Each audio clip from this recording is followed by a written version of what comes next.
आज हम गुप्त काल में धार्मिक विकास कैसे हुआ उसके बारे में चर्चा करेंगे। गुप्त साम्राज्य की बात करें तो 273 से 550 तक इनका शासनकाल था।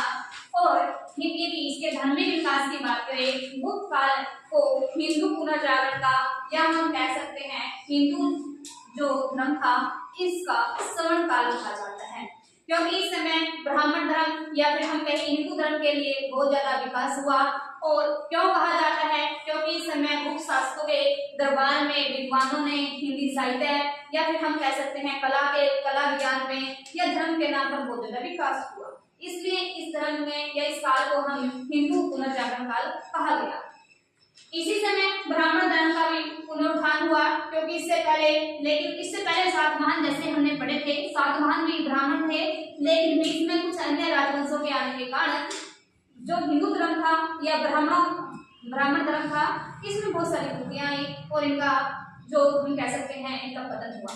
लेकिन जब गुप्त साम्राज्य आता है, गुप्त काल के शासकों ने हिंदू धर्म या हम कह सकते हैं ज्यादातर जो गुप्त शासक थे इनके द्वारा वैष्णव या शैव धर्म से संबंधित थे, हिंदू धर्म को अपनाया गया। और ब्राह्मणों का यदि हम कहें कि गुप्त काल के समय ब्राह्मणों का सर्वोच्च स्थान था।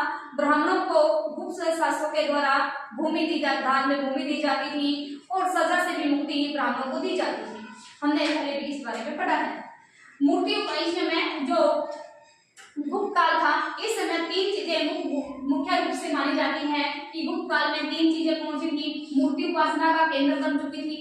पहले मूर्ति उपासना केंद्र नहीं था, पूजा अर्चना वगैरह की जाती थी, लेकिन इतनी उपासना नहीं की जाती थी। इस समय मूर्ति उपासना का केंद्र बन चुकी थी। यज्ञ का स्थान अब उपासना ने ले लिया था और वैष्णव तथा शैव धर्म का समन्वय पाया गया।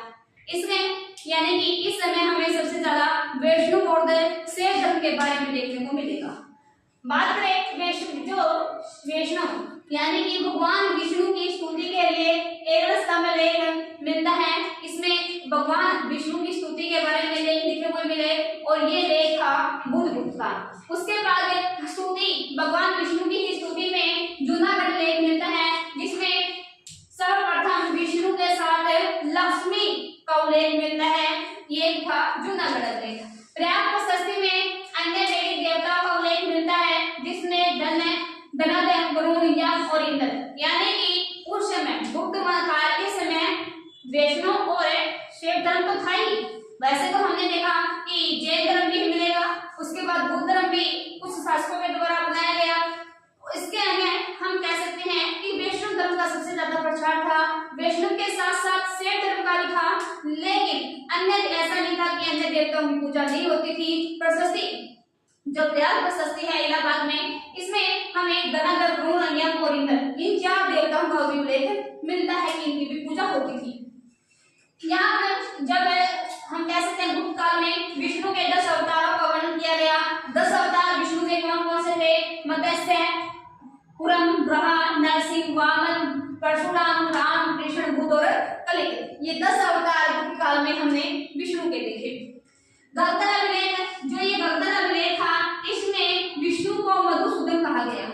मधुसूदन किसमें कहा गया? गगधर अभिलेख में। और देवघर विष्णु मंदिर, ये इसका पहले नाम केशवपुर था, लेकिन बाद में देवघर विष्णु मंदिर रखा गया, जो कि झांसी में है और ये पंचायत शैली में बना हुआ है। और इसमें भगवान विष्णु को शेष नाग सैया पर लेते हुए दिखाया गया। उसके बाद विष्णु के बाद से भगवत संप्रदाय भी गुप्त काल में काफी विकसित था। शिव की 2 प्रकार की मूर्तियां हमें यहाँ पर देखने को मिलती हैं। एक जगह मानव रूप में शिव को विजड़ित किया गया, उसके साथ ही लिंग यानी शिवलिंग के रूप में भी आपको शिव मंदिर मिलेंगे।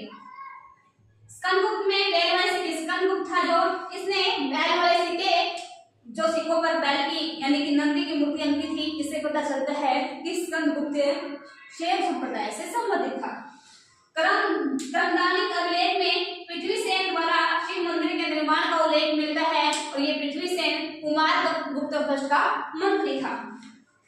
इस समय शैव भागवत संप्रदाय का केंद्र बिंदु मथुरा था और गुप्त काल में शैव धर्म के कई संप्रदाय थे, जिनमें से 52 पुराण के विचारों का उल्लेख मिलता है। शैव, पशुपति, कापालिक और कालामुख। ये 4 संप्रदायों का जो कि गुप्त काल में था, ये वामन पुराण में इसका उल्लेख मिलता है।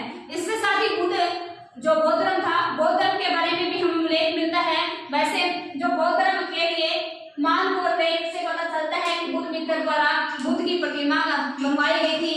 इसके साथ ही नालंदा विश्वविद्यालय का निर्माण कुमार गुप्त के द्वारा किया गया था और ये जो नालंदा विश्वविद्यालय था, ये बौद्ध धर्म का प्रमुख केंद्र था और बौद्ध धर्म में भी ये महायान शाखा का प्रमुख केंद्र था और नालंदा विश्वविद्यालय का पुराना नाम मृगशिखावन था। जैन धर्म में भी, जैन धर्म के लिए भी इस समय गुप्त वंश के बारे में बताया गया कि मदन नामक व्यक्ति ने जो 5 तीर्थंकर थे उनकी मूर्ति का निर्माण कराया था। इससे पता चलता है कि जैन धर्म का भी कुछ न कुछ यहाँ पर स्थान रहा है।